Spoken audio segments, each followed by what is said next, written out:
Welcome to our digital selling series. Today's topic is LinkedIn.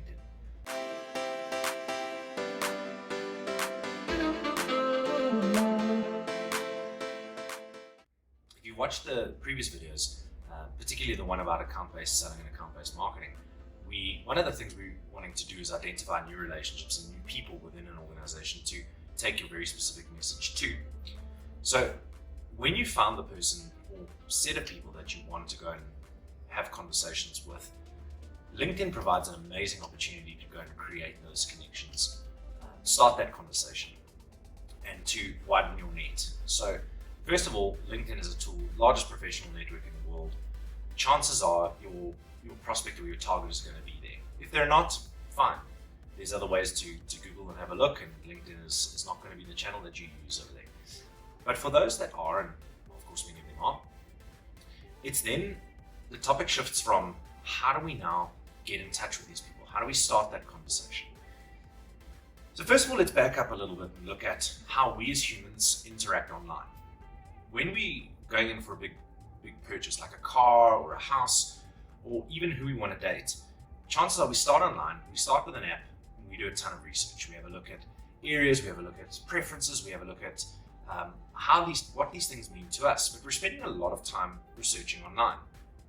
It's no different with your product or service. People are spending time online, potentially trying to solve a problem that they have, and they're Googling and they're searching and they're looking.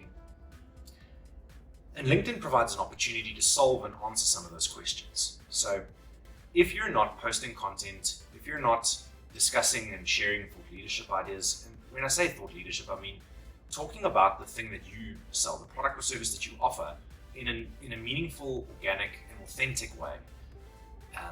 Talking to people about what works, what doesn't work, why it works, write articles, do little videos like this, whatever the case may be. If your profile doesn't have that kind of content on it, really it's just a CV. And then if you look at your CV, you say, well, if a prospect is looking at your profile, what are they seeing? What are they assuming based on your profile? So the first place I would start if I was a seller is to go back and look at my profile. What am I selling? Who's Sean? Because you're selling yourself first, right? So what does my background look like? What content am I posting? And what recommendations do I have? If you're a seller, if you help solve people's problems, go to your clients and say, hey, would you mind writing me a recommendation on LinkedIn? Because if you've got those recommendations sitting over there, people look at your profile when you're trying to reach out for a connect, there's an authentic following of people who are saying, you really know what you're talking about with that. And who doesn't want somebody to come and help them solve problems? What people don't want is to be pitched. They don't want somebody who's come and bash their door down and talk and not actually solve their biggest challenges. So sales is about solving problems, not about pitching hard, not about forcing a message down. It's actually an education process. And the more that you look at it as an education process, and the more you stop hard selling, the better the shift happens to creating authentic connections and to getting stories and messages out there into the hands of people who are going to hear and listen. So that's the first piece. The second piece is that I've got bad news for you. Most people are not in the market for your product or service right now, and quite frankly, they don't want you to reach out and to sell them your product or service. They're busy. They're running their lives. They're doing what they do. And so you need to come into their life and realize that you're coming into their life, creating awareness about things.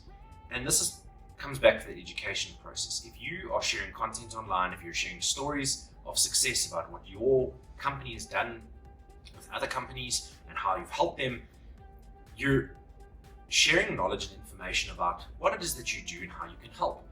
And other people who are connected to people that are connected to you are going to start seeing that. If your message is authentic, if your network starts liking and sharing your content, that's almost like a warm handshake and a bribe. Oh, go speak to Bob. He really knows about topic A, B, or C. And it's the same thing. Just because people are online doesn't mean they're different people. They're the same people. They welcome warm introductions. And so if you're going to reach out to a connection or to a new connection, don't just reach out and say, I want to connect. Reach out and give them a reason to connect with you. And that reason could be, hey, we've spoken to Sally in a different department, or hey, I've helped Francis with something. Whatever the case may be, Give them a reason to connect with you, a human reason, a relational reason, not necessarily your product or service, because like I said to you, they're not necessarily in your market to buy that thing. Once you have reached out for the connection, whatever you do, don't follow up their connection acceptance with a hard sell. Don't message them instantly, oh, I've got a fish on the line, fantastic. Let me send them a message, let me wow them with my sales splendor. That's a bad idea. Connect, bring the people into your audience and start and continue to share information, share stories, share successes. Because if they're interested in that content, if they're interested in the things that you do, they will reach out to you.